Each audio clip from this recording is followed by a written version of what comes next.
여러분, 지난 시간에 우리가 이 말라기 4장 5절 6절에 있는 말씀인 여호와의 크고 두려운 날이 이르기 전에 하나님께서 엘리야를 보내시겠다고 하는 그런 예언을 같이 읽었습니다. 그리고 그것이 부분적으로 사실은 마태복음 17장에 기록되어 있고 또 11장에 기록되어 있는 것처럼 침례 요한에게서 성취된 사실을 우리가 같이 보았습니다. 예수님께서 이 땅에 오셔서 변화산 위에서 참 영광의 모습으로 변화함 받으시고, 또한 모세와 엘리야가 옆에서 참 주님과 함께 그 영광에 빛나는 광채 속에 서 있는 모습 보았을 때 베드로와 요한과 야고보는 나가서 얼마나 가서 얘기하고 좀 떠들어주고 싶어서 얼마나 입이 근질근질했을까요? 이것이 예수께서 메시아라고 하는 그런 결정적인 증거인데, 메시아가 오기 전에 엘리야를 먼저 보내시겠다고 하는 결정적인 구약 성경의 제일 마지막 책, 마지막 장, 마지막 절에 있는 그 예언이 성취된 것을 두 눈으로 보았는데 왜 예수님께서 그 말을 하지 말라고 하시는가? 그것은 진리를 우리 마음 가운데 확신시키고 진리가 이해되도록 하기 위해서는 하나님께서 기적을 사용하지 않으십니다. 눈에 보이는 초자연적인 현상을 사용하지 않으시는 것을 알 수 있습니다. 하나님께서 우리 마음 가운데 조용히 성령으로 양심의 역사하시고 말씀하셔서 우리 마음이 컨빅션을 가지고, 우리 마음이 확신을 가지고 말씀을 통해서 이해하고 확신이 되어서 성령께서 역사하심으로 마음이 뜨거워지게 해서 믿게 하시는 것이 주님의 구원의 방법인 것을 우리가 알게 되는 것입니다. 여러분, 베드로와 요한과 야고보가 그 놀라운 광경을 눈으로 보고 깜짝 놀랐지만은, 그래서 그들이 믿음이 더 좋아지고 확신이 더 좋아져서 다시는 쓰러지지 않을 것처럼 느꼈지만, 그러나 그것은 감정이고 눈에 보이는 그런 임프레션이고, 그 임프레션이, 그 인상이 지나간 다음에 또 똑같이 쓰러지고 똑같이 배반하고 똑같이 싸우고, 나중에 예수님께서 겟세마네 동산에서 잡혀가실 때 그들이 자기 생명을 살리기 위해서 다 도망간 사실을 우리가 알 수가 있는 것입니다. 그러나 눈에 보이는 것들은, 눈에 보이는 그런 현시적인 일들은 우리를 구원할 수 없는 것을 우리가 이 말씀을 통해서 또 알 수가 있습니다. 그런데 여기에 그러므로 예수께서 말씀하기를 너희에게 이미 엘리야가 왔다가 갔는데 그를 구박하고 핍박하고 죽였다고 말씀했습니다. 그래서 그들이 바로 그 메시아가 오기 전에 주님께서 보내실 엘리야는 다른 사람 아닌 침례 요한이었다는 사실을 그들이 깨닫게 되었다고 성경은 말씀하고 있습니다. 그런데 이 침례 요한은 부분적인 그 예언의 성취였고, 진짜 말라기 4장 5절과 6절에 말씀하고 있는 진짜 여호와의 크고 두려운 날에 하나님께서 엘리야를 보내서 자녀들의 마음을 아비에게로 돌이키고 아비의 마음을 자녀들에게 돌이켜서 다시 reconciliation, 하나님과 당신의 백성 사이에 정말 참된 화목의 경험, 진정한 구원의 경험이 있고 진정한 회개의 경험이 있도록 하는 그런 부흥과 개혁의 기별을 전하는 엘리야를 보내시겠다는 이 예언은 사실 우리가 살고 있는 마지막 시대에 이루어져야 하는 것입니다. 여러분, 요엘서에 있는 그 예언을 베드로가 설교하면서 사도행전에 자기 시대에 지금 많은 남녀노소가 지금 꿈을 꾸고 이상을 보며 예언을 말하고 하는 그런 성령의 특별한 역사에 대해서 적용시키면서, 그것도 사실은 그 당시에 부분적으로 적용되었었습니다. 언제? 오순절날 성령 받을 때. 그 일이 앞으로 추수 때, 세상 마지막 바로 우리가 사는 이때 반드시 이루어져야 할 그런 예언들인 것입니다. 여러분, 구약 성경에 있는 예언들은 예수님의 초림 때 다 이루어졌다고 보지만, 그러나 그 중에서 정말 실제로 이루어져야 할 그런 관건들은 우리가 살고 있는 세상 마지막 시대에 있는 것을 우리가 압니다. 여러분, 구약 성경에는 예수님의 초림에 대한 예언도 있고 예수님의 재림에 대한 예언도 있고 예수님의 삼림에 대한 예언이 구약 성경 가운데 다 들어있는 것을 우리가 알고 있는 것입니다. 그래서 성경에 있는 66권의 모든 예언들과 모든 말씀들이 총체적으로 전부 하나로 다 합쳐져서 하나의 빛, 하나의 진리로 전부 다 연합되어서 그것이 하나로 우리가 살고 있는 이 시대에 예수께서 오시기 바로 직전에 다 이루어진 다음에 예수께서 오시는 것입니다. 여러분, 제가 이미 말씀드렸지만은 진리는, 빛은 원래 하나님께서 성도들에게 온전히 주신 빛이 마지막에 완전히 다 회복이 됩니다. 그러면 완전히 회복된 진리가 이 땅에 6,7년 동안 살아온 모든 인간들, 아담 때부터 모든 인간들을 심판하고 구원하는 표준과 크라이테리아가, 그 기준이 되지 못합니다. 왜냐하면 이 빛은 점진적으로 회복되었기 때문에 그 마지막에 완전하게 회복된 진리의 빛을 각 모든 사람들에게 심판의 기준을 삼으면 불공평한 것입니다. 사람들이 몰랐기 때문에, 어떤 시대는 알지 못했기 때문에. 그러므로 하나님께서 그 시대마다 그 사람의 양심과 마음을 깨우치고 그들을 깨닫게 하시고, 또한 그들의 마음속에 있는 것을 폭로시켜서 드러내시는 현대 진리의 빛을 주셨어요. 매 시대마다 현대 진리가 있었습니다. 그러나 맨 마지막 시대에 왜 그러면 이 진리를 전부 회복할 필요가 왜 있느냐 말입니다. 만약에 그 시대마다 준 적은 빛들을 가지고 그들의 마음이 심판받고 그들이 믿는 믿음의 그 진정한 동기가 폭로되어서 주님께서 심판하시고 구원하신다면, 그러면 거기에서 다 그렇게 구원하시고 말지, 무엇 때문에 진리를 구태여 그렇게 어렵게 끝때까지 참고 기다리셔서 모든 진리가 전부 다 회복될 때까지 기다리셨다가 주님께서 이 세상 역사를 끝마치시냐 말입니다. 그 이유가 여기 있습니다. 그 이유는 하나님의 백성들 교회가, 여러분 교회를 성경에서 맨 마지막에 요한계시록에 14만 4천이라고 표상합니다. 또한 그들은 12지파에서 나온다고 표상합니다. 그것은 하나님께서는 12이란 숫자는 12지파라고 하는 것은 완성된 하나님의 나라, 국가를 말하는 것입니다. 여러분, 하나님께서 이스라엘 백성들에게 율법을 주시면서 너희가 내 말과 내 언약을 지키면 너희가 나를 위한 이 세상에서 거룩한 나라와 제사장 나라가 된다고 했습니다. 내가 너희의 하나님 되고 너희는 내 백성 된다고 했습니다. 그러면 하나님께서 항상 이 지구를 한 나라로 취급하십니다. 아담과 해와를 온 이 지구의 대표로 취급하십니다. 해와가 먼저 범죄했지만 하나님께서 아담을 꾸짖으시고 그 집안의 그 나라의 왕국의 대표인 아담이 범죄한 것으로 간주하셨습니다. 그러므로 하나님께서는 이 세상에 있는 백성들 취급하실 때 이 상징적으로 이 성경에서 나라, 킹덤, 왕국으로 보십니다. 그 왕국은 완성입니다. 다시 말해서 그 왕국에 있는 여러 가지 종류의 성격과 개성들을 가지고 있는 사람들이 전부 다 컨시스턴트, 전부 다 합쳐져서 구성하고 있는 것이 나라입니다. 거기에는 어떤 사람들이 제외되지 않습니다. 하나님께서 모든 개인들을 다 똑같이 동일하게 취급하시는 것입니다. 주님께서 그 백성들, 그 왕국을 건설하시는 것입니다. 근데 그 왕국은 빛이 있어야 합니다. 하나님께서 어둠의 왕국에서 빛의 아들의 나라로 옮기셨다고 골로새 1장으로 설명하는 것입니다. 여러분, 제가 이 말씀을 드리는 것은 성경적으로 찾지 않고 지금 이 서론을 말씀드리는 것입니다. 이렇게 해서 주님께서 한 왕국을 이루시는데 그 왕국이 시온산의 어린 양과 함께 선다고 설명합니다. 그러면 그 왕국은 말입니다, 12지파입니다. 이 12지파로 표상하신 이유가 있습니다. 여러분, 이 12지파는 하나님의 빛을 가지고 하나님을 올바로 아는 사람들입니다. 그래서 하나님께서 어린 양이 어디로 인도하든지 따라가는 사람들입니다. 한 백성이요. 성경은 계속 말하기를 하나님께서 내 백성, 내 한 백성, 나의 한 백성을 준비시킨다고 말씀하십니다. 우주는 하나입니다. 그 중에서 이 지구만 반역하여 떨어져 나갔습니다. 이 마귀는 이 지구를 자기의 영원한 본부로, 영원한 헤드쿼터로 삼으려고 지금 애를 쓰는 것입니다. 여러분, 이 대쟁투에 있어서 하나님께서 다시 이 지구를 도로 찾기 위해서 이 지구를 하나님께서 이 온 우주 앞에, 마귀 앞에 당신께 속한 교회요, 나의 백성이고 나의 왕국인 것을 증명하셔야 되는 것입니다. 여러분, 마귀는 원래부터 자비와 공의는 같이 갈 수 없다고 고소했습니다. 그러므로 하나님께서 범죄한 인간들을 용서해 주려면 주님의 공의를 주님께서 폐해야 된다고 말했습니다. 왜? 용서와 공의는, 심판은 같이 갈 수 없다고 고소한 것이 마귀의 고소입니다. 그건 어떤 의미에서 합리적인 이야기입니다.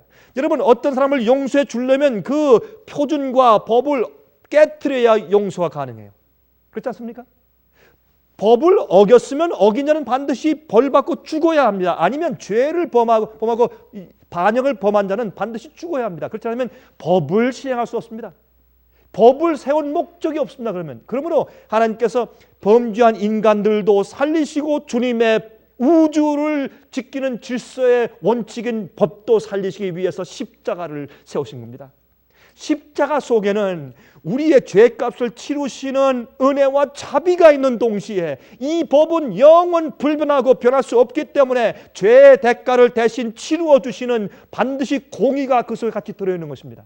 그러므로 십자가에서는 주님의 법도 세우고 주님의 자비도 세우신 겁니다. 그런데 이 법과 자비가 같이 이제 하나가 되었는데 이제는 주님께서 이렇게 하시는 것입니다. 마귀 말하기를 하나님 우리도 법을 범했고 저 인간들도 법을 범했는데 우리는 쫓아내시고 우리는 영원히 멸망시키려고 계획하시고 저 인간들은 범죄하고 똑같이 반역하고 똑같이 계명을 어겼는데 저들은 영원히 용서하시고 영원히 다시 살리시고 구원하실 겁니까? 억울합니다. 불공평합니다 할 때 하나님께서 말씀하시는 것은 너는 또한 너의 악한 천사 부하들은 하늘에서 쫓아내짐을 당할 때 하늘에 이제 대쟁투가 끝날 때 하늘에서 쫓아냄을 당할 때 너희들은 내 보좌 앞에서 모든 빛을 알고 내 영광 앞에서 나의 사랑과 나의 은혜와 나의 모든 성품을 다 알고서도 너희의 교만함 때문에 너희가 선택하여 너희가 죄짓고 너희가 반역하여 끝까지 회개치 않기로 했기 때문에 너희가 멸망당하는 것이지만 그러나 인간들은 빛을 몰랐단 말입니다. 그들이 아는 것처럼 충분히 알지 못했습니다. 그러므로 빛이 필요해요. 그래서 하나님께서 결정하시기를 아담과 해와의 범죄 이후에도 그의 후손들이 계속 태어나도록 주님께서 허락하시고 어디에 근거해서 예수께서 십자가에 와서 돌아가실 것을 근거해서 그 희생에 근거해서 인류가 계속 태어나서 살 것을 주님께서 허용하신 겁니다. 그래서 우리 모두가 이 땅에 태어나면서 관건이 무엇입니까? 우리가 결국은 하나님의 앞에 나가서 결국은 우리가 마귀와 같지 않다는 것입니다. 그것을 증명해야 합니다. 우리는 마귀와 속죄에 같지 않고 우리는 용서받고 영원히 살 수 있는 존재라는 사실을 우리가 프루브해야 돼요. 그걸 증거해야 합니다. 그걸 보여야 합니다. 그게 증인들입니다. 우리는 우리 자신들의 구원을 위한 나는 내가 영원히 살 수 있다는 증인이 되어야 합니다. 그 일을 주님께서 성령으로 내 속에서 하시는 겁니다. 우리의 노력보다는 주님께서 능력으로 내 속에서 이루시는 것입니다. 그 다음에 또 하나님의 율법과 주님께서 옳다는 것을 우주 앞에 증명해 주는 마지막 증인들의 무리가 필요한 것입니다. 그 사람들이 생겨야 한 백성이 준비되고 생겨야 주님께서 드디어 이 죄의 역사를 끝내시고 이 세상에 영원한 새하늘과 새 땅이 다시 도래하는 것입니다. 제가 지금 간단하게 설명드렸지만 여러분 이것은 우리가 오랫동안 씹어서 심사숙고해야 할 굉장히 중요한 성경의 주제입니다. 성경의 줄거리입니다. 여러분 그래서 하나님께서 어떻게 마지막 시대 여호와의 크고 두려운 날이 이르기 전에 누굴 보낸다고요? 엘리야를 보낸다고요. 여러분 엘리야는 왜 왔습니까? 엘리야는 갈멜산 위에 섰을 때 3년 반 동안 비가 오지 않게 황폐된 교회, 그 비가 오지 않은 것은 무엇을 상징했습니까? 타락하고 반역한 교회, 잘못된 복음을 가지고 잘못 예배하는 교회, 배도하고 악해진 교회를 상징했습니다. 주님의 심판을 상징했습니다. 오늘날 시대도 마찬가지입니다. 옛날에 그 배도한 그 입장에서 엘리야는 서서 하나님을 너희가 잘못 섬긴다고 고소하는 것입니다. 그러므로 그들을 애굽에서 이끌어낸 여호와가 바알인 줄 알았습니다. 너무 오랫동안 조금씩 이세벨을 통해서 잘못된 가르침이 교회에 스며들어왔기 때문에 나중에 수백 년 지난 다음에 그들이 여호와 하나님의 행적을 다 잊어버리고 바알이 자기들의 신인 줄로 의하게 되고 자기 이름을 전부 다 바알을 따라서 수룹바엘 무슨 바알에서 이름을 바꾸기 시작했습니다. 그런 입장에 엘리야는 한 백성을 준비시키는 겁니다. 회개를 촉구했습니다. 무너진 단을 세웠습니다. 그리고 참된 주님께서 만드신 참된 구원의 방식인 양을 잡아 제사하는 법칙을 회복합니다. 거기에 양을 잡아서 거기에 놓았을 때 하늘에서 불이 내려와서 그 양과 제단을 다 사르면서 하나님을 믿는 참된 신앙과 참된 복음과 진리가 무엇인지 증명하셨습니다. 이것이 엘리야입니다. 엘리야는 참된 부흥과 개혁을 가져온 주님의 종입니다. 이 종도 그러나 또 정서로 또 낙심에 도망을 갔습니다. 도망을 가서 난 죽길 원합니다 했습니다. 우리도 그런 것입니다. 그리스도인들이 그런 놀라운 영적 경험을 한 다음에도 넘어져서 그런 낙심 가운데 있을 수가 있는 것입니다. 그러나 주님께서 그를 다시 호렙산을 불러서 그를 그를 다시 부흥시킨 다음에 그를 어떻게 합니까? 다시 이스라엘로 보내서 선지자 학교를 시작하게 하셨습니다.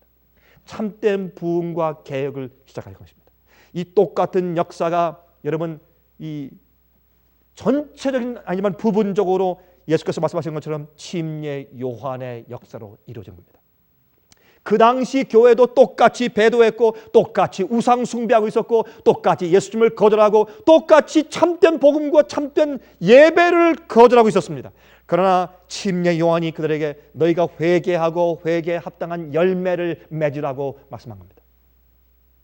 여러분, 우리가 열매 맺기 전에, 씨가 싹 트기 전에 우리 마음을 기교하고 갈아 엎는 일이 있어야 합니다. 참된 회개입니다. 회개는 열매가 있어야 합니다.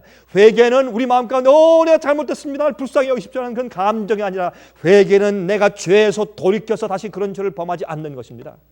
죄를 버리는 것입니다. 죄를 포기하는 것입니다. 그리고 그 속에 비어있는 그 속에 성령의 열매가 대신 맺혀야 합니다. 성령에 합당한 회개에 합당한 열매를 맺으라고 얘기했습니다. 여러분, 세리들에게는 더 이상 돈을 착복하지 말라 그랬습니다. 군인들에게는 더 이상 강포를 행하지 말라 그랬습니다. 또한 교회 지도자들이 인기를 얻기 위해서 무언가 알아보기 위해서 왔을 때 너희는 독사의 자식들이라고 곧바른 증언을 했습니다. 그런 것 때문에 교회에서 미움당해서 그는 죽었습니다. 그러나 그는 개혁자요 부흥가였습니다. 이게 엘리야가 와서 한 일인데, 근데 그 당시에 엘리야가 왔다가 간 것을 교회가 몰랐단 말입니다. 예수님께서는 그가 엘리야였다, 귀 있는 자는 들을지어다, 너희 눈이 있으면 떠서 똑바로 보라 그랬습니다. 그러므로 진리라고 하는 것은 어떤 기적을 보면서 예수님께서 변화산에서 영광스럽게 변화되고 엘리야가 내려오고 모세가 내려오고 보라 이게 증거다, 이런 초자연적인 눈에 보이는 그런 기적들은 우리를 변화시키거나 회개하거나 또한 우리에게 확신을 주지 못하는 것입니다. 그것은 잠깐 동안 우리 마음에 끼치는 인상일 뿐입니다. 그러므로 우리도 현재 무엇을 보아야 하는가? 우리도 현재 지금 엘리야들이 세상의 타락한 교회와 잘못된 복음과 잘못된 진리에서 어둠 가운데 헤매고 있는 백성들에게 참되게 회개하고 하나님께 대한 올바른 경배와 예배를 드리라고 하는 참된 기별을 보내고 있는 엘리야들이 누구인지를 우리가 볼 수 있는 눈이 있어야 합니다. 우리 요엘 2장을 보십시다. 이제 요엘 2장 31절을 먼저 보십시다. 요엘 2장 31절. 여호와의 크고 두려운 날이 이르기 전에 해가 어두워지고 달이 핏빛같이 변하려니와. 그렇죠? 여기 보니까 여호와의 크고 두려운 날이 이르기 전에 해가 어두워지고 달이 변하는 일이 있습니다. 그런 징조가 있습니다. 3장 15절입니다. 요엘서 3장 15절. 해와 달이 캄캄하며 별들이 그 빛을 거두도다. 14절 그 앞에 절 보십시다. 사람이 많으며 판결 골짜기에 사람이 많으며 판결 골짜기에 여호와의 날이 가까우미로다. 그러므로 여기에 말라기 4장 5절 6절에 있는 여호와의 크고 두려운 날이 이르기 전에 하나님께서 엘리야를 보낼 것이라. 그래서 당신의 백성들을 하나님께 다시 불러들일 다시 끌어올 텐데, 다시 돌이킬 텐데, 그것이 의인의 슬기로 돌아오게 하는 것입니다. 어제 우리가 읽었지만은 다니엘서 12장의 말씀 보면 의인의 슬기로 돌아오는 것은 의로워지는 것입니다. 의로운 경험을 하는 것입니다. 의인은 옳은 일을 행하는 것이 의입니다. 의인은 예수님께서 우리 죄를 용서하시고 주님의 의의 옷을 씌우시는 것만 말하는 것이 아닙니다. 여러분, 하나님께서는 우리를 의롭게 인정하실 때 의롭게 인정하시는 하나님께서 또 의롭다 함을 얻으시는 겁니다. 온 우주가 볼 때 주님께서 그 사람을 용서하시고 영원히 데려와서 이 우주에 살게 하시는 것은 주님의 판단이 의롭습니다 라고 해서 주님께서 그 사람을 의롭게 하신 당신의 판단을 의롭다고 우주가 인정해 주는 것입니다. 그러면 로마서 3장의 말하기를 주님께서 우리를 의롭게 하시고 또 의롭게 하는 자이신 주님 자신이 의롭다함을 받게 하기 위해서 이 일을 하신다고 설명하고 있는 것입니다. 바울은. 우리가 성격이 별로 좋지 않은 사람을 그저 결혼시키기 위해서 데다가 이 여자가 얼마나 일도 잘하고 아름답고 성품 좋고 참 신앙 좋고 최고라고 해서 갖다 붙여서 결혼시켜 놓은 다음에 나중에 그 여자의 잘못된 품성이 드러나고 폭로되면 중매장이의 의는 그건 의가 아니라 거짓말하는 것으로 드러나는 것입니다. 그러므로 하나님께서 우리를 구원하시려 결정하신 그 결정이 영원히 의롭다고 판단받아야 됩니다. 그러므로 하나님께서 먼저 백성들의 마음을 갈아엎고 기경하고 회개시키고 의에 합당한 열매를 맺고 정말 하나님을 만날, 주님을 얼굴과 얼굴을 대면서 만날 그런 한 백성을 준비하기 위해서 엘리야를 보내는 거예요. 엘리야를 보내는 거예요. 그런데 이 엘리야가 오늘 올 때 여호와의 크고 두려운 날은 무슨 날인가? 심판날인 것을 우리가 요엘서를 통해서 볼 수 있어요. 심판날인 것을 심판날. 예수께서 오셨을 때도 초림을 통해서 일단 심판이 됐습니다. 그 당시 교회. 왜요? 예수님을 메시아로 거절하는 사람들은 은혜신이 끝나고 심판받은 것입니다. 그들의 다가온 빛을 그들이 어떻게 수용하는가 하는 그들의 응답 태도에 따라서 그들의 운명이 결정지어지게 되는 것입니다. 그들의 은혜 시간이 끝났어요. 심판받았어요. 모든 시대마다, 모든 각 시대마다, 모든 각 개인들은 자기들이 이해하고 받는 빛에 따라서 심판을 받아오고 있습니다. 그러므로 이 심판날이 오기 전에 하나님께서 엘리야를 보내는데 이 심판날은 예수님께서 초림하셨을 때보다 재림하실 마지막 시대를 더 많이 말하고 있는 것이라 말입니다. 그래서 말라기 4장 5절과 6절에는 그 예언은 우리가 살고 있는 이 마지막 시대, 예수께서 재림하시기 바로 직전에 살고 있는 이 시대를 두고 한 말인 것을 우리가 알 수가 있다 그 말입니다. 여러분, 또한 마태복음 24장에 보면 큰 환란 직후에 무슨 일이 있습니까?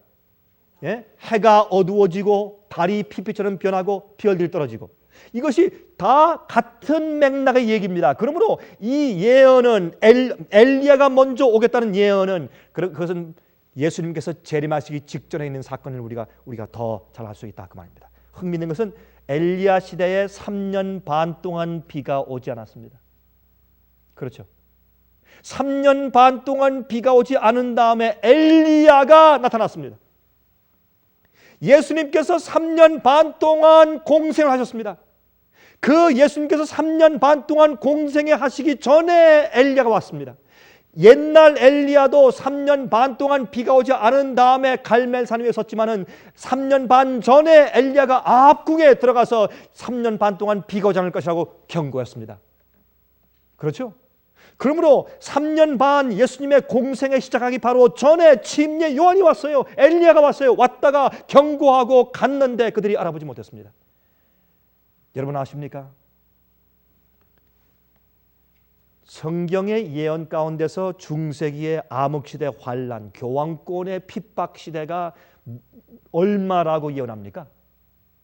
몇 년이라고요? 3년 반. 3년 반 42달 1260일, 그것을 예언으로 해석해서 1260년 아닙니까? 그렇죠? 1260년은 3년 반이에요. 그 3년 반이 시작할 그 당시에 이 광야교회에 정말 이것은 주님의 뜻이 아니라고 외치는 광야교회 개혁자들이 원래 있었습니다. 끝난 다음에도 있었습니다. 3년 반 동안에 엄청난 배도가 있었습니다.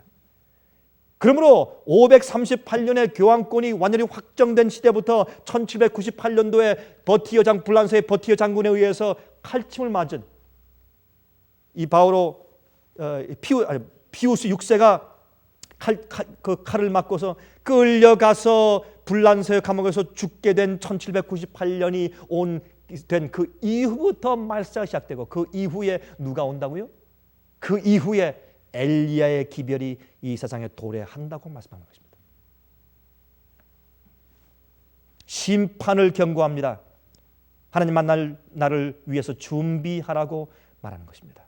여러분 여기 흥미있는 것을 좀 보십시다. 그러면 또 요한계시록 13장을 보세요. 요한계시록 13장. 요한계시록 13장을 보시면 여기에 13절이라는 말씀이 있죠. 요한계시록 13장 13절에 큰 이적을 행하되 심지어 사람들 앞에서 무엇이? 불이 하늘로부터 땅에 내려오게 하고, 여러분 성경 가운데서 땅에 불이 내려온 그런 역사가 있습니다. 그 역사가 바로 엘리야가 경험한 갈멜산의 대길 아닙니까? 그렇죠? 그러므로 마지막 시대 요한계시록 13장에 바로 마지막 시대 주의 참 백성들과 짐승의 세력과 싸우게 될 때 세상에 주의 참된 백성과 배도한 사람들과 사이에서 큰 전쟁이 있을 때 그때 있는 사건의 표상이 엘리야의 표상이에요. 하늘에서 불이 내려온다는 표상입니다. 이것은 무엇을 의미합니까? 마지막 시대 엘리야의 미션, 엘리야의 사명이 성취되고 있는 것을 설명하고 있는 것입니다. 엘리야의 일. 여러분 누가복음 1장에 우리가 읽었지만은 그 가브리엘 천사가 설명하기를 이 아이는 앞으로 침례 요한은 엘리야의 심령과 권능으로 엘리야의 능력과 심령을 가지고 나와서 외칠 것이다. 그러나 겉으로 볼 때 그런 엘리야도 아니었고 엘리야 같은 권위도 없었고 또한 그런 겉으로 멋있는 모습도 없었습니다. 그는 거절당하고 비난받고 문제 일으키는 사람이고 그런 사람이었습니다.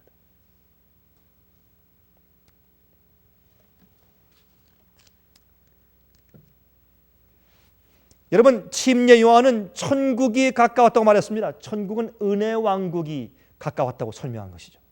여러분 홍수 전에 노아의 회개 기별이 있었습니다. 예수님의 초림 때 침례 요한의 회개 기별이 있었습니다. 예수님의 재림 전에 세 번째 엘리야의 경고의 사역이 있어야 합니다. 여러분 디셉 사람 엘리야의 기별 좀 보십시오. 옛날 디셉 사람 엘리야의 원래 오리지널 엘리야의 기별. 첫 번째, 이스라엘 백성들이 배도하였고 하나님의 계명을 버렸기 때문에 회개하라고 촉구하는 것입니다. 두 번째, 바알 숭배를 정죄했습니다. 세 번째, 성소 봉사를 회복했습니다. 제단을 다시 쌓아서 회복하였습니다. 참된 구원의 길을 회복했습니다. 오늘날 교회에서도 이 구원을 어떻게 하면 구원받는가 하는 그 길을 사람들이 트위스트하고 오해시켜 놓았어요. 옛날 예수님께서 이 땅에 초림하셨을 때 유대 교회 안에 어떻게 하면 구원 얻는가 하는 참된 구원의 복음이 잘못 곡해되어 있었습니다. 지금도 마찬가지입니다. 참된 복음의 기별이 잘못 곡해되어 있습니다. 여러분 요한계시록 14장 6절부터 12절까지 세 천사 날아가면서 지금 전파하는 그 기별이 세상을 향한 마지막 경고와 은혜와 자비의 기별로 등장하고 있어요. 거기에 제일 먼저 첫 번째 천사가 말하기를 영원한 복음을 가지고 다면서 영원한 복음. 근데 그 복음을 참된 주님의 복음은 뭡니까? 주님께서 인간을 어떻게 구원하시는가는 방법에 대한 설명이 복음이에요. 그렇죠? 그 복음이 잘못되어 있으면 사람들이 잘못된 평안을 가지고 살다가 멸망해요. 주님 날 모르십니까? 내가 주님 위해서 선제노릇 했고 내가 병 고치고 권능을 했는데 날 모르십니까? 내가 너를 도무지 알지 못하니 내게서 떠나가라. 그렇잖아요? 복음을 몰랐어요. 옛날 유대인들도 복음을 몰랐습니다. 옛날 엘리야 시대에도 교회가 하나님을 어떻게 예배하며 어떻게 구원받는지 복음을 오해하고 잘못 가르침 받아서 어두워져 있었습니다. 배도한 시대였습니다. 그때 필요한 것이 엘리야였습니다. 예수님의 초림 당시도 복음이 잘못 곡해되었을 때 참된 회개의 열매를 맺으라고 참된 회개와 참된 의의 기별을 전한 기별자가 침례 요한이었습니다. 그렇다면은 여호와의 크고 두려운 날이 이르기 바로 직전에 이르러야 할 또한 해야 할 엘리야가 누구며 그들의 사명이 무엇입니까? 참된 의의 기별과 참된 복음을 올바로 해석해서 가르치는 일을 하는 것이 엘리야의 사명의 사업입니다.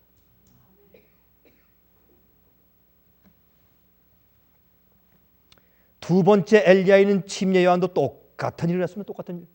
침례 요한도 구원의 참 도리인 보라 세상 죄를 지고 하는 하나님의 어린 양이라고 예수님을 소개했습니다. 그것이 참된 성소 제도였기 때문에 그들은 그 전까지 계속 양을 잡아서 제사 드려 왔더라도 그의 아버지와 할아버지와 고조, 증조 할아버지도 계속 성소에 와서 양을 잡아서 제사했으면 구원받았기 때문에 나도 그저 양만 가져오면 되겠지 하면 더 이상 안 됩니다. 왜? 예수께서 오셨기 때문에. 새 빛은 과거의 옛 빛을 무시하지 않아요.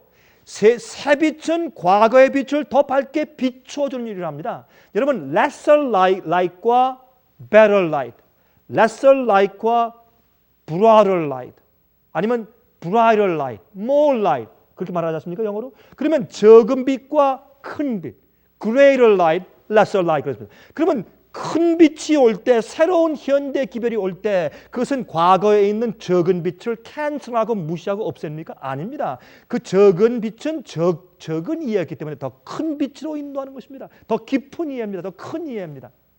그러므로 그들은 사실은 성소 제도는 앞으로 겸손하게 어린 양처럼 오실 예수 메시아를 받아들일 준비를 시키는 제도였습니다. 그것을 상징으로 믿고 구원받았죠. 그때 참 어린 양이신 예수께서 오셨을 때 그들이 정말 겸손하고 정말 진리를 찾는 사람들이고 정말 주님께 경건하게 마음을 열고 회개한 사람들이라면, 다시 말해서 엘리야로 예수님이 오실 그 길을 미리 예비하고 첩경을 예비한 침례 요한의 회개의 기별을 듣고 회개한 사람들만이 예수님을 메시아로 받아들였습니다.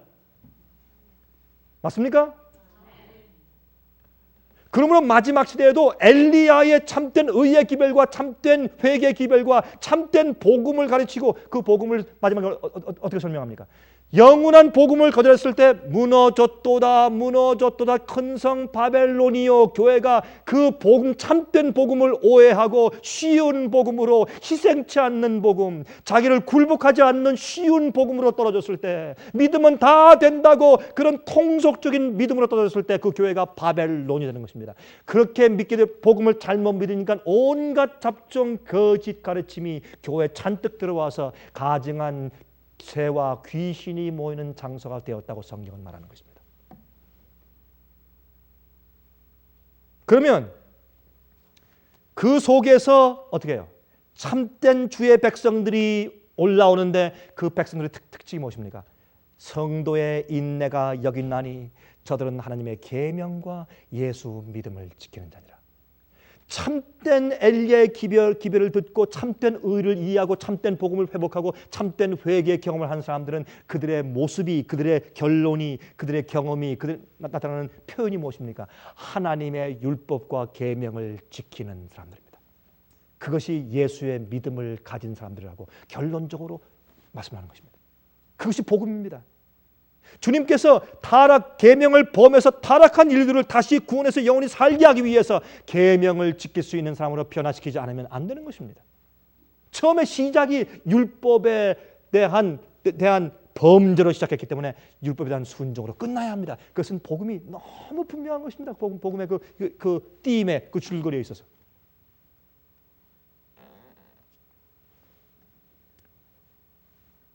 여러분, 이것이 마지막 시대 엘리야가 일어나서 하고 있는 일입니다. 그러나 옛날에 엘리야가 무시당하고 어떻게 이스라엘의 트러블 메이커, 내가 이스라엘을 괴롭게 하는 자냐, 그런 취급당했고, 침례 요한도 인정받지 못하고 목 잘려 죽임을 당했고, 마지막 시대 엘리야의 사업도 그렇게 취급당하는 것을 우리가 아는 것입니다.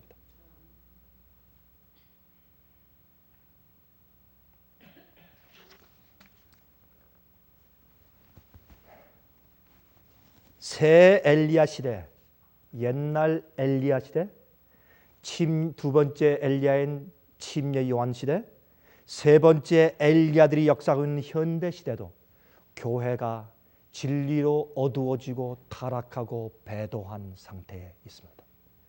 이것은 성경을 통해서 우리가 볼 때 너무 분명한 이야기입니다.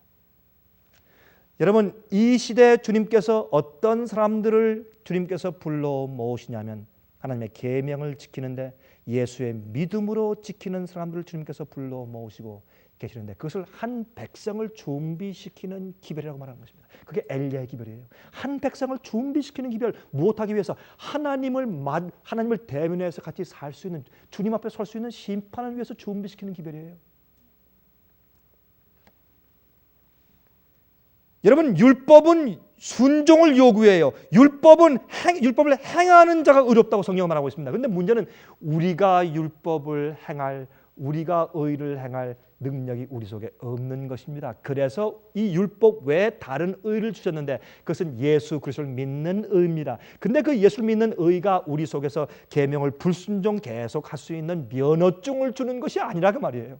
예수 그리스도의 의는 내 속에 들어와 우리를 변화시키고 계속 성장케 해서 어떤 일이 있어도 우리의 목숨이 드러나도 주님의 명령과 약속은 반드시 지키고 주의 언약을 지키는 순종하는 백성들로 만들어 놓는다 그 말입니다. 그것이 마지막 최종적인 증인입니다. 이 증인이 생겨야. 그럼 아까 제가 질문했죠. 계속해서 회복되어서 맨 마지막에 완전한 진리가 회복돼야 할 필요가 있는 것은, 그렇게 된다면 모든 진리가 원래 진리처럼, 원래 빛처럼 전부 회복된 다음에, 왜? 빛은 하나님이기 때문에. 빛은 하나님 자신이 빛이에요. 우리가 어둠을 가지고, 죄를 가지고, 잘못된 오해를 가지고 주 앞에 설 수가 없습니다. 그러므로 매 시대마다 자기가 받은 빛에 의해서 심판받고 구원받지만은 맨 마지막 시대에 온전한 빛이 회복되어야 할 필요성이 있는 이유는, 그때 모든 빛을 다 알고 주 앞에 주님을 올바로 이해하고 온전히 굴복하고 사는 그들의 믿음과 생애 때문에, 그 증인들 때문에, 그 증거와 간증 때문에. 오늘도 여러분 간증 들으셨죠? 간증 때문에 무엇이 이루어집니까? 드디어 심판이 끝납니다. 마귀의 멸망이 확정지어지고 주님께서 이 세상에 새하늘과 새 땅을, 이 땅에 다시 세우실 주님의 고난이, 권리가 인정되는 것입니다. 아, 주님께서는 그런 거 하지 말고 그냥 하시면 되죠. 아, 필요 없다. 마귀 없애버리고, 그다음에 그 악한 천사 없애버리고 다 이렇게 해버리면 될 거 아닙니까? 그러나 모든 우주에 있는 천사들과 모든 거민들의 머리 가운데 의문, 의심이 남아요. 그러면 안 되는 것입니다. 모든 것이 만천하에 전부 다 공개되고 그것이 심판되고 다 어떻게 해요? 다 판단되어야 하는 것입니다.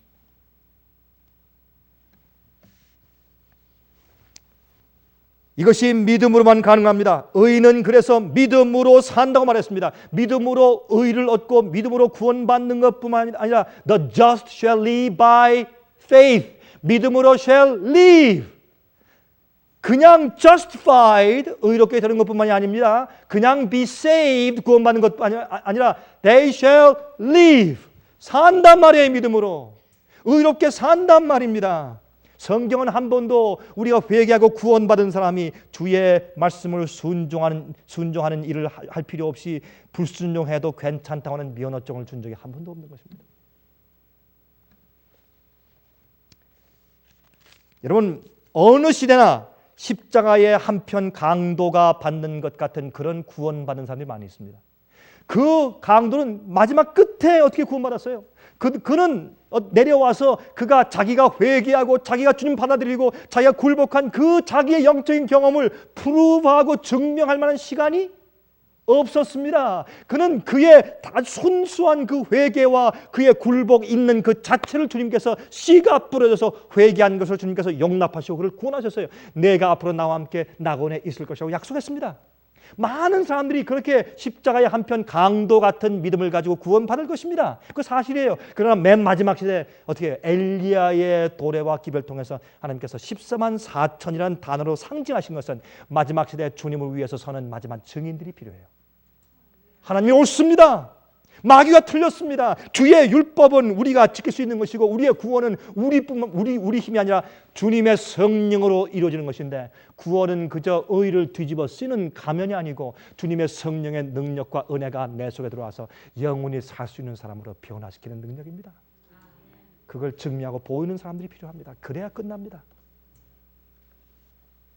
그렇게 되기까지는 모든 빛이 전부 회복이 되어야 합니다. 그래서 성경은 세 엘리야를 설명하고 있어요.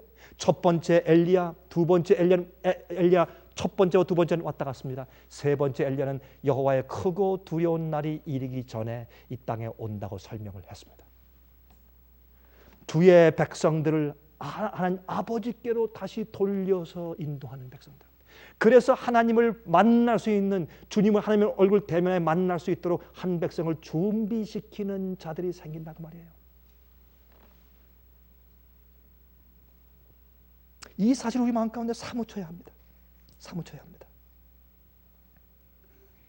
자기 부정과 희생이 없고 세상의 헛된 것들로부터 분리되는 것을 요구하지 않는, 자기 부정과 희생을 요구하지 않는 쉬운 종교에서 개혁과 회개를 촉구하는 엘리야의 기별이 있어야 된다고 말합니다.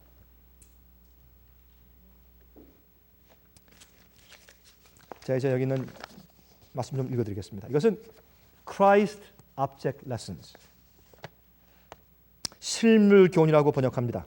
이런 책 419페이지에 참 좋은 우리가 지금 연구하는 이 말씀에 대한 좋은 추석이 기록되어 있습니다. 한번 들어보세요.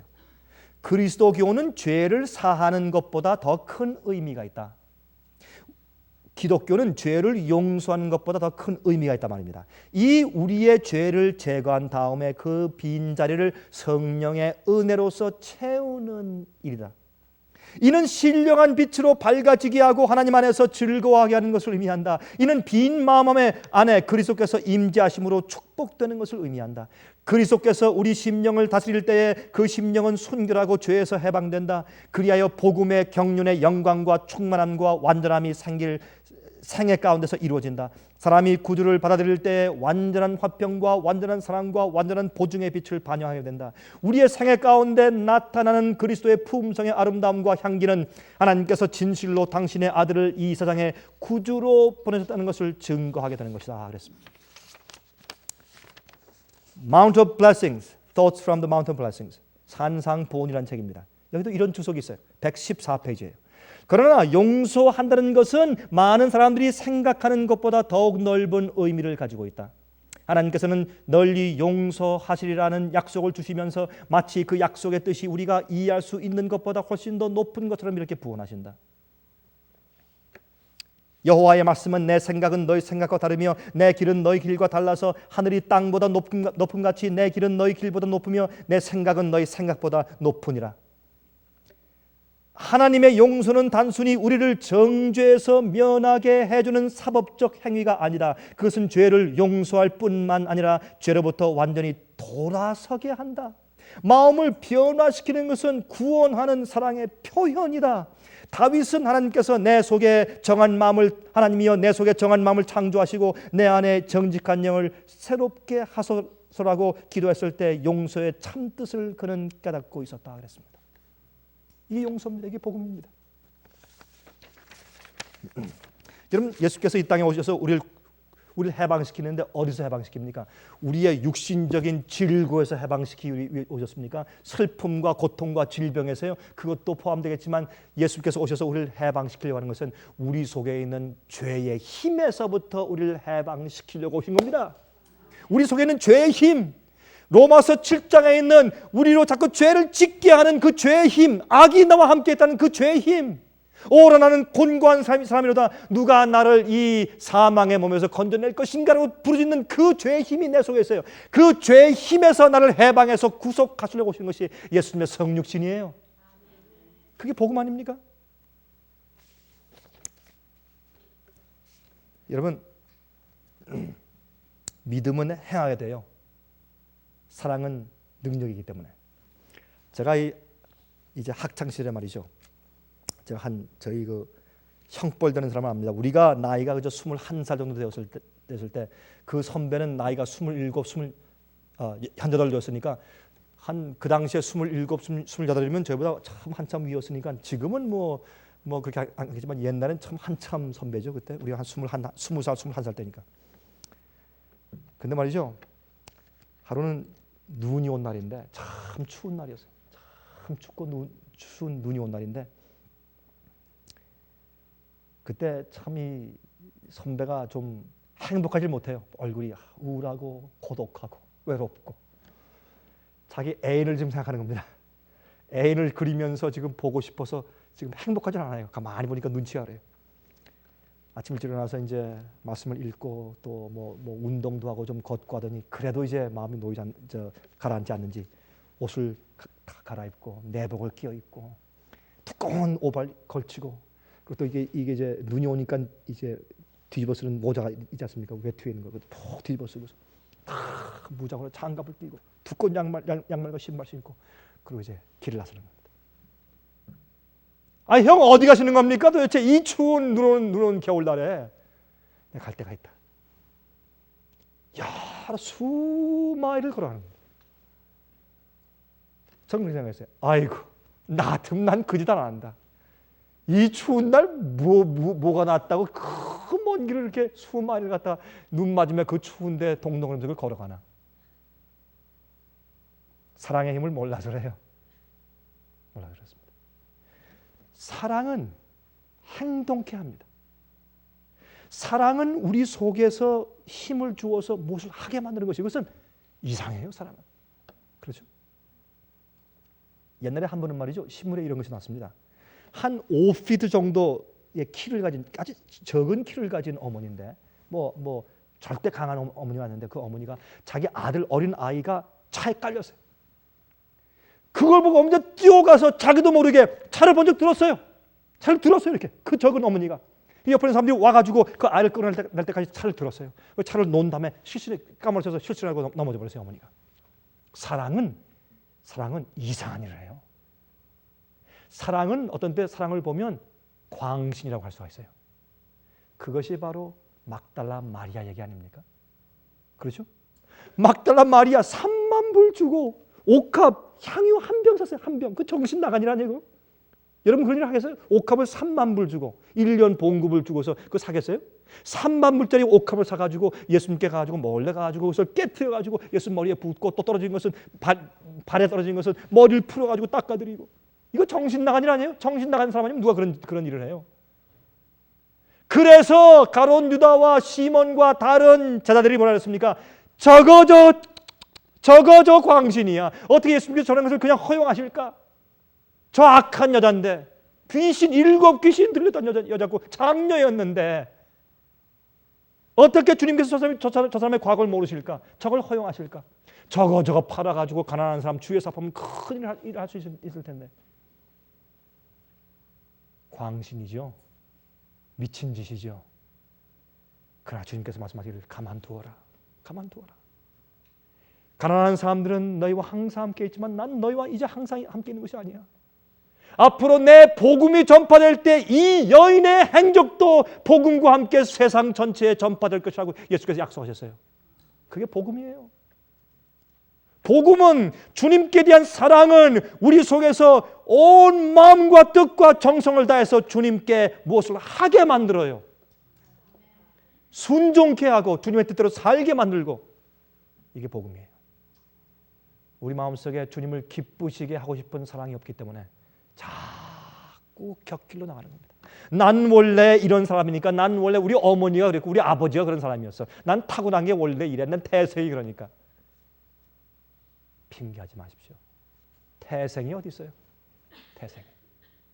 하나님을 모르는 사람들도 담배 끊고 술 끊고 잘해서 변화된 사람들 많이 보았어요. 하나님을 모르는 사람들도. 우리 마음 가운데 문제는 예수님의 손을 놓는 것이 문제고 주님에 대한 사랑과 은혜와 감사가 우리 속에서 철철 넘쳐흐르지 않는 것이 문제지 무엇이 핑계가 있겠어요, 여러분? 복음과 구원은 성경대로미 되어야 합니다. 주님께서는 우리 속에 있는 죄의 힘에서 우리를 건져내고 해방시켜 주시기 위해서 오신 것입니다. 우리 마음 가운데 주 앞에 무릎 꿇고 주님, 내 마음에 냉랭함이 있고 내 마음 가운데 죄의 힘이 있고 난 어떻게 할 수가 없습니다. 주님, 날 구원해 주십시오. 하나님. 간절히 원하는 심정으로 무릎 꿇고 주 앞에 부복하고 기도해 보세요. 왜 해방이 없나? 왜 순종할 수 없나? 한번 해보세요, 여러분.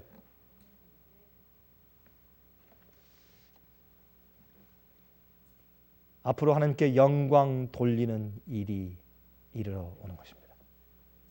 그 일을 위해서 하나님께서 엘리야를 보내서 교회를 깨우시고 준비시키는 일에 열심을 다하시고 있는 때 우리가 살고 있는 것입니다.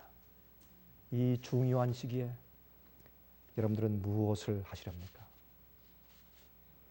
우리가 큰 일을 할 수 없을지 모릅니다. 그러나 우리가 믿고 살고 말하는 그 자체가 엘리야의 일을 할 수가 있어야 합니다.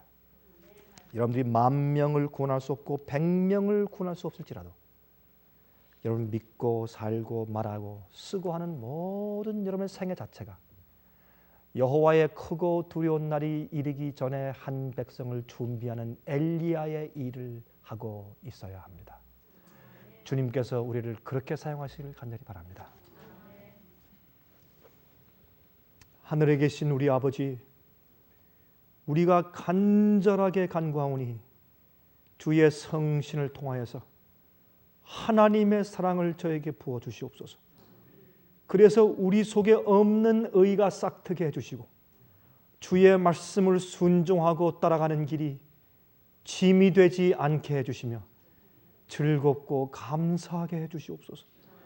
주여 우리 마음속에 무엇이든지 할 수 있고 어린 양이 어디로 인도하든지 따라갈 수 있는 그러한 소원을 우리 마음속에 두셔서 행하게 해 주시옵소서.